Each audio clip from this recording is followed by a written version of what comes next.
नमस्कार. आरपी किचनमध्ये आपलं स्वागत आहे. तर मी आज रात्रीच्या जेवणासाठी सांबार भात बनवणार आहे. इथं तांदूळ घेतलेले आहेत, स्वच्छ निसून घेतलेत, फटकून घेतलेत आणि 2 पाण्यानं धुवून या कुकरमध्ये टाकायचे.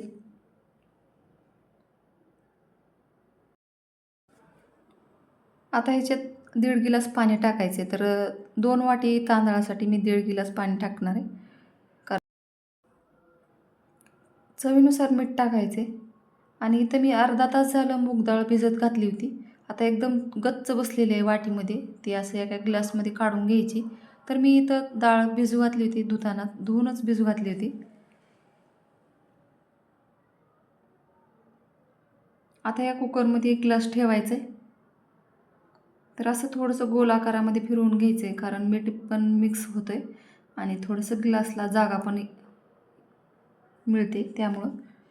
आता ग्लासमध्ये थोडंसं हळद टाकलेली आहे मी आणि गॅस एकदम कमी ठेवायचा आहे आणि 3 शिट्ट्या करून घ्यायच्यात. तर एकदम छान असं वरण बी शिजते. आता इथं भाज्या सगळ्या कढईमध्ये घेतलेल्या आहेत. तर ह्याच्यामध्ये बटाटं, दुधी भोपळा, ककडी बारीक कट करून घेतलेले आहे आणि टोमॅटो, कांदा, मिरची बाजूला ठेवायचे फोडणीसाठी. आता इथे या वाटीत मी ककडी कट करून ठेवली होती. आता ह्याच्यात 1 ग्लास पाणी टाकायचे, चवीनुसार मीठ टाकायचे आणि शिजवण्यासाठी भाज्या बाजूला ठेवायच्यात. आणि इकडं मी चिंच पण भिजू घातलेली आहे आणि थोडासा गूळ पण घेतलेला आहे इथं. तुम्हाला माझा व्हिडिओ थोडा जरी आवडला असेल तर प्लीज व्हिडिओला लाईक करा, चॅनलला सबस्क्राईब करा. सबस्क्राईब केल्यानंतर बेल आयकॉन प्रेस करायला विसरू नका. ऑलवर क्लिक करा, म्हणजे माझ्या प्रत्येक व्हिडिओचे नोटिफिकेशन सगळ्यात आधी तुम्हाला येईल. हाईप या ऑप्शनवर क्लिक करून जे काही पॉईंट्स असतील ते द्यायला मात्र विसरू नका. तुमचे 1 लाईक, 1 सबस्क्राईब आणि या हाईपचे पॉईंट माझ्यासाठी खूप महत्त्वाचे आहेत. आणि छानशी कमेंट करा. चला रेसिपीकडे वळूया. आता इथं भाज्या पण शिजत आहेत आणि इथं वरण भात पण लावलेलं आहे. ती पण 2-3 शिट्ट्या करून घेणार आहे. सुरुवातीला मोठा गॅस ठेवायचा आहे आणि थोडंसं गरम कुकर झालेच कमी करायचा गॅस. थोडंसं मध्यम केलेलं आहे, बघू शकता. आता इथं 3 शिट्ट्या झालेल्या आहेत. थंड होण्यासाठी खाली ठेवायचे किंवा वर ठेवलं तरी चालते. आता थोडंसं थंड झालेलं आहे आणि आता इथं ही डाळ छान शिजलेली आहे मुगाची, तर बाजूला काढून घ्यायची आणि असं मी बतईनं एकदम बारीक करून घेत असते. आता इथं मला बाजूला चहा बनवावा लागला, कुणीतरी मधातच आलेलं होतं यासाठी. तर इथं मी 2-2.5 पळ्या टाकणार आहे तेल फोडणीसाठी. आता मोहरी आणि जिरे टाकून घ्यायचे आहेत.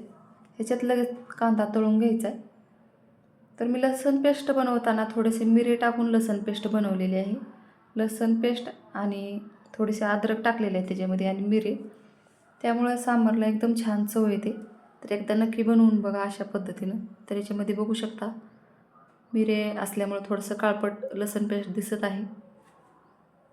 2 मिरच्या नकलून टाकलेल्या आहेत मध्यभागी कट करून आणि ही पण तेलामध्ये छान परतून घ्यायचे आणि लगेच टोमॅटो टाकून घ्यायचे.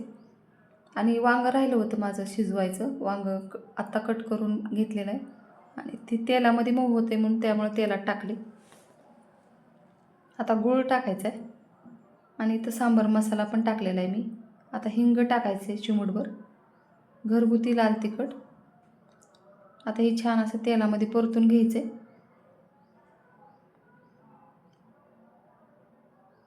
आता याच्यामध्ये बेडगी मिरची पावडर पण टाकलेलं आहे थोडंसं. आता चिमूटभर हळद टाकायची, हळदीमुळं रंग छान येतो सांबारला आणि जास्त तेलकट पण मी बनवणार नाही.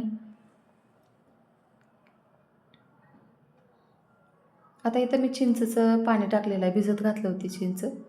आणि ही भाज्या थोड्याशा स्मॅशरनं बारीक केल्या तरी चालतात किंवा असंच फोडी आवडत असेल तर फोडी पण ठेवायच्या आणि असं सुरुवातीला ह्याच्यात टाकून घ्यायचे.